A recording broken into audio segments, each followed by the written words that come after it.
এবার আমরা চলে এসেছি শ্রীনগরের প্রাণকেন্দ্র ডাল লেকে।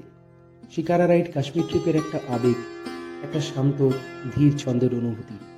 দেখে নিশ্চয়ই সিনেমার পর্দায় দেখা বহু দৃশ্য চোখে ভেসে উঠেছে। আমারও ঠিক তাই হচ্ছিল। আপনাদের এরকম কোনো সিনেমা ও দৃশ্যের কথা মনে পড়লে অবশ্যই আমাকে কমেন্টে জানাবেন।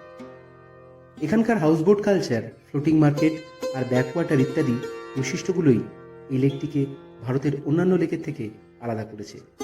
তার সাথে রয়েছে আরও একটা বিশেষত্ব, সেটা জানতে হলে শেষ পর্যন্ত থাকতে হবে। যে ডাল লেকে কিন্তু শিকারা রাইড মাস্ট রাইড।